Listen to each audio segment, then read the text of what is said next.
What is up, Waves Capital? It's Royce Jacob. Welcome back to the channel, and welcome to the first video that we're recording in the brand new Waves Cave.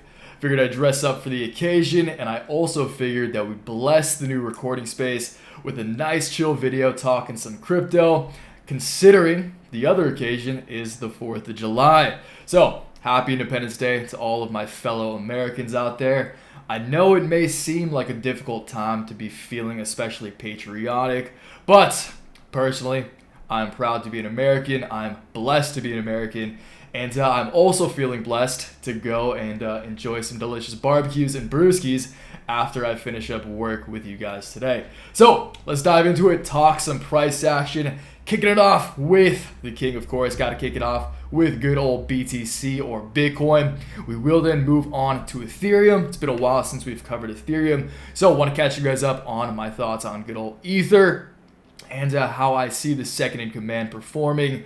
And then we'll move on to some of our favorite metaverse cryptos, Decentraland, Sandbox, and then close it out with my personal number one, and that is going to be a render token. Okay, so short and sweet, you guys, today. Those are going to be the names we're covering on TradingView. But before we talk technicals, I do want to dive into some fundamentals. Going to keep it short and sweet with the fundamentals today, you guys.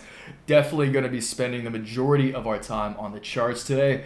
But because the fundamentals still hold so much weight, because the macro still holds so much weight, and because there has been so many storm clouds forming over the cryptocurrency space over the past couple of months now, I just want to catch you guys up on what's been going on here. Some of the insolvency issues and some of the mass liquidation issues that have been plaguing the crypto sector lately. And just to preface my fundamentals, because again, the fundamentals are always the base layer of any arguments, at least in my opinion, when it comes to general price action. But again, it's just important to know what's going on here, because this also does translate and does relay into the equity markets somewhat as well. Okay, so let's kick it off by reading this bad boy. This is just a write-up, the previous write-up I wrote on Bitcoin in the newsletter a few days back. Okay, so Bitcoin, as mentioned in our previous newsletter, a former multi-billion-dollar crypto-focused hedge fund by the name of 3 Arrows Capital, or 3AC, has become insolvent, and they are now officially beginning their liquidation process, where they sell all existing assets in order to salvage any value that may be left. First it was Luna, then it was Celsius, now 3AC, and even as I write this, I see that yet another exchange by the name of CoinFlex has halted withdrawals in order to keep themselves above water. Okay, so good old liquidity crisis. We've talked about this many times before. This is what happens when massive institutions get irresponsible and over-leverage themselves without any of the proper safeguards in place. When you get margin called on leverage, you need to sell off the liquid assets on your balance sheet to meet that margin call. All of this to say that at this moment in time, even after all of the selling and mass liquidation that has taken place over the past few weeks, there are still significant reserves of Bitcoin and other cryptocurrencies that need to be offloaded by these insolvent companies. High levels of sell pressure plus low demand equals very bad news for price, okay? Underline that, because this is very important to understand. It's very, very simple, okay? And again, these underlying principles apply not only to cryptocurrencies but to stocks as well. Okay, so high levels of sell pressure plus low demand equals very bad news for price. Okay, I mean, it doesn't take a genius to tell you that, but it's important to remind yourself of. That said, Bitcoin does have a strong floor of support around this $20,000 region. I still think a grind up to 24K is over the coming weeks is possible, and again, I'll reinforce that as we dive into the charts. But in the case that equities like Tesla fall further, I think we could see another leg down. My macro BTC bottom target remains at $14,000. Okay? So, again, you guys, let's justify the price action here. But of course, before we do, if you guys want to know how I'm trading over this compressed 4-day trading week coming off of 4th of July weekend, 4-day trading weeks tend to be a lot more volatile, considering you're just trading in a smaller amount of time. If you want to know how I'm personally trading my portfolio, how I'm protecting my equity portfolio, if I have puts in place, what I'm bullish on if I have some calls in play right now. Check it out. Join Waves Capital, of course, along with the complete breakdown of my personal portfolio. You also get the newsletters that I write every single trading day. Okay, so if you're interested in that, that is going to be $15 a month or $40 for every 3 months. Completely up to you. But if you're interested in joining Waves Cap, first link down below. You can always unsubscribe, but I recommend you give it a shot. That said, let's dive into the charts right now. Bitcoin and the cryptocurrency space are looking pretty strong over the course of this 4th of July weekend, heading into, once again, this compressed trading week. So it will be interesting to see if these can continue their strength as we progress through the week and progress through the month of July.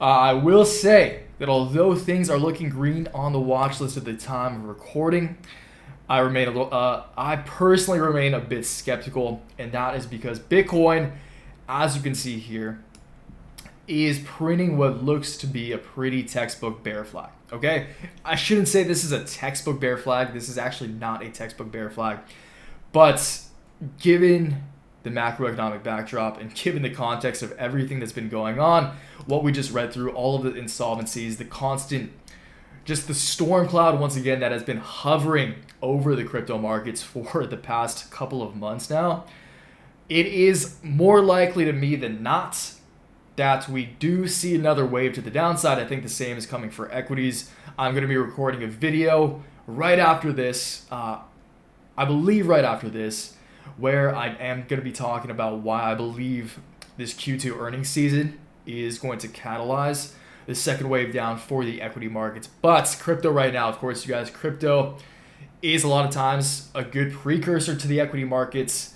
And just, again, you guys, I'm an optimistic guy, but it's difficult, especially with earnings coming up, to have bullish sentiment around pretty much everything right now. I do think things will start to pick back up in fall, winter time. If you guys watch the why you should sell in summer, why you shouldn't invest during the summertime, you know how the seasons or how the markets react to specific seasons historically, and it just makes sense given, once again, all of the entire macroeconomic backdrop, that we see one more wave to the downside and then the lull, and then we start picking back up, in my opinion, come the fall and winter months. Okay, so I do personally lean bearish. I do think that this bear flag in BTC will play out. Maybe we see a little bit more upside, and hey, maybe it's even possible that we do come up here to test this cyan line right here, which is a pretty significant line of resistance for Bitcoin on its overall downtrend. Boom, touch point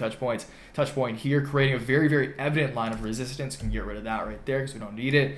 But as you can see, very, very significant line of resistance that pretty much, I imagine, every trader is going to be looking at. Bullish case scenario, hey, maybe we do break out of this short-term resistance, this little orange line right here, make a run for it, make our way up to test more medium to longer-term resistance. Once again, the cyan line. In the case that we see it a week from today, that could take us up to about $22,700. Just call it 23K if we hit it a little sooner. So if we hit it in the next weekish, that could take us up to $23,000. And hey, maybe things get super, super bullish and Bitcoin sees a parabolic rally in the short term. July 6th, that could take us once again up to $24,000. Do I think that's likely? I personally don't think that's very likely, but is it possible? It's Bitcoin. Anything's possible. Okay, so time will tell. Once again, I do think Bitcoin, the macro bottom for Bitcoin is going to be $14,000. I'm not going to explain why that is right now, just because we have other names to move on to. But $14,000 is my personal, unless of course a black swan hits, unless something like COVID happens again, unless we go into nuclear war of some sort, which I absolutely hope does not happen. I'm an optimistic guy. I don't think that's going to happen personally, but hey, again, just always be ready for those curveballs. And granted, we don't have any catastrophic curveballs, fingers crossed. My macro downside target for Bitcoin, again, just given the macroeconomic headwinds that lay ahead of us, is $14,000. Okay, so that's BTC. Time will tell. Of course, I'll keep you guys posted. Let's move on to Ethereum.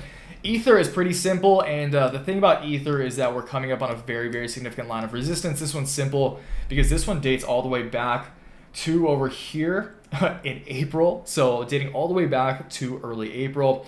I mean, touch point here, you can see this isn't the most exact trend line, but whenever I draw trend lines, again, you guys, these just look like stick figures, but these are the most reliable stick figures that I've traded on and have made me one of the factors that have made me a successful trader over the years.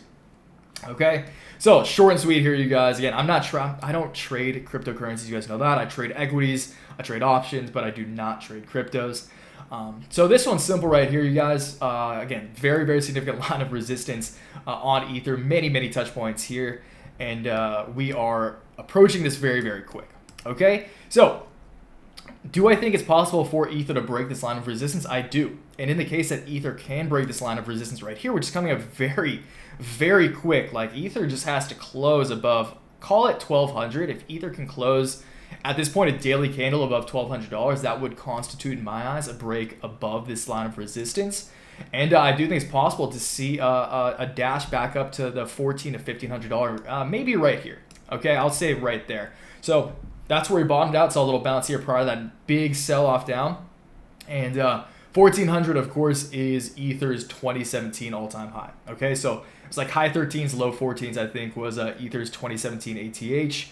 And that is a very, very significant just historical ceiling and floor for Ether. Okay, so in the case that Ether can break 12, I do think that that a break to 14 to 15 is very possible.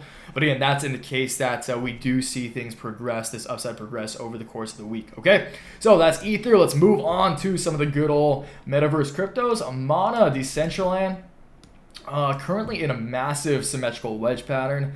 I mean, it's looking pretty good right now. Mana, Sand is looking super strong. So we'll see. I mean, Sand, you guys know I relate these two to a lot to, or I should say, the relationship between these two. I correlates kind of, you guys know what I'm saying. So the price action we see play out between these two names reminds me a lot of the price action that we've seen in plays like Riot Blockchain and Marathon Digital. Okay, that means that if one jumps ahead of the other one, the other will play catch up and vice versa. They just play leapfrog over and over again, okay? And that is what we tend to see. Sand has been significantly outperforming Mana as of late. So it will be interesting to see if Sand starts slowing down, Mana starts playing some catch up. But right now, Sand is looking real strong. We'll get into that after. Right now, Mana, very, very simple. And when it comes to the short term, massive symmetrical triangle, I think it makes sense that Mana is going to come up here to test the line of resistance. In the case that we see it July 6th, that would take us up to about 96 cents, just under $1. And in the case that we break that, things could get exciting. But until that happens, we are still technically in a downtrend. Okay, just like everything else, everything's still technically in a downtrend, even if we do see some short-term upside. So Sand is a pretty weird chart. Sand's a weird one. But it's looking really strong. Sand has been performing very well relative to a lot of other cryptocurrencies over the past month or so. So, Sand, I mean, kind of a tough read, but when it comes to the short term, we are printing a series of higher highs and higher lows. Sand did successfully bounce off this line of resistance right here prior to seeing that big, I mean, just this big, again, 15% move up over the past 24 hours. And I do think that it makes sense that a higher high is likely here. So let's get a price range on Sand. In the case that Sand can come up here to test this ceiling area right here around what, $1.50. Again, multiple touch points here. If Sand failed to break above it, I do think it's possible. I don't know why this price range is right here. Sorry about that. But I do think it's possible that Sand can see a second wave up again. First wave, boom.